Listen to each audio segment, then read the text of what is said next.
very strong lineation. So if you look, that's the foliation, see, like that. Okay? But if you look on this surface, very strong, like that, and on that. That's the mineral lineation. So the feldspar and the quartz in this have been stretched in that direction strongly. And you can have, in terms of Mylonites, what we didn't talk about in the class, you can have where this deformation is very strong, so you form a very strong planar fabric, which from schistosity is S, okay? So that sometimes is called an S tectonite. S tectonite.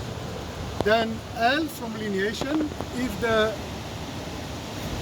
foliation and the lineation are equally developed, is called an SL tectonite.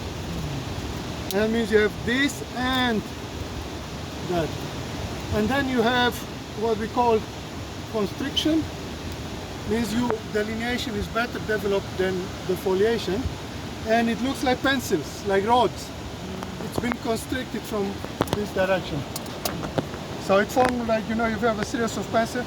So lineation is better developed, so it has a strong linear fabric. So that's what will be called an L tectonite. This one is, I will call this an SL tectonite. So it has very strong lineation, but also well developed foliation. And probably this is a good one to see how you measure the lineation.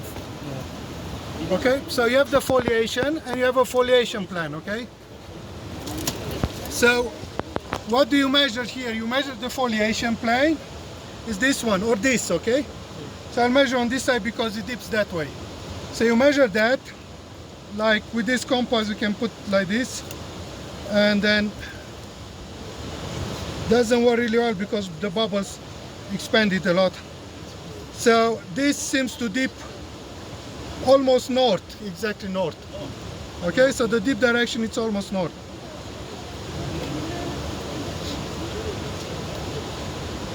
Is it? Oh, sorry, it's south. No, south, the dip direction. Yeah, dipping south. And you measure after that, of course, you measure the dip amount, which put like this, and make sure it's moving. There we go. Make sure it's flat. Yeah, so it looks like 50. Okay? 50. Yeah. And then you measure the lineation. And for the lineation, you need to put that. So this is the lineation, this one? Yeah, in that direction. So you put this edge parallel to that. Then you make sure this is flat. And put thread in the shed again. In this case, the lineation seems to be plunging that way. Okay, towards west. Very shallowly. So you do the measurement and you do the same.